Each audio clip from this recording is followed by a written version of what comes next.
Welcome to the Ruffled Daisy. Today I'm going to show you how to create a whimsical pineapple. We do have one of these cutouts in my shop, but I want to teach you a really cool paint technique. To start, you're just going to want to put a layer of white on top of the entire wooden piece. This is just going to help your colors be a lot more vibrant. So on the actual pineapple, I did go ahead and paint it yellow, and then you're going to see that we painted the top little stem things green. Make sure you get the edges because you will be able to see that on the finished project.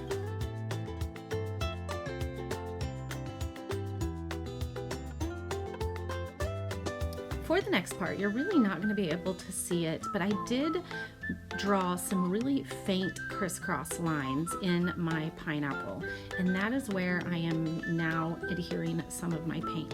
I'm using a palette knife. We are putting these on just in a varying way. There's no rhyme or reason. We're just going to use a ton of color, and it looks really crazy right now, but I promise you it's really going to come to life.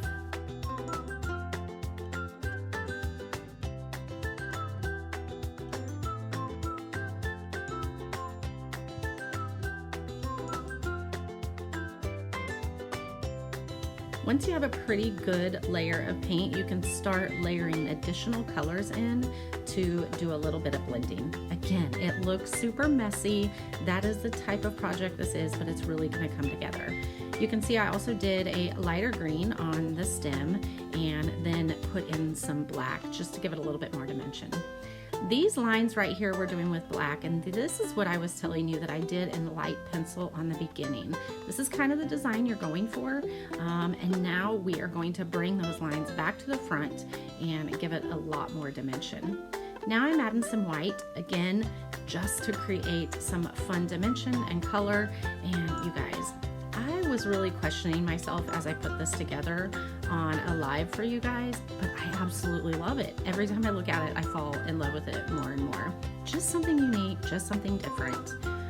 I did originally want to put a bow on this piece because I love bows on everything, but it really took away from the uniqueness and beauty of this piece, so I opted not to do that.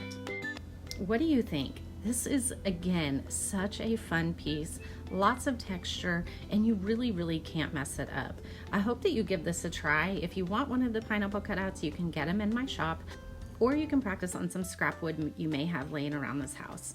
I hope you loved this DIY, and if you like all things home creative, please visit theruffleddaisy.org and make sure you're following me on all the social media channels.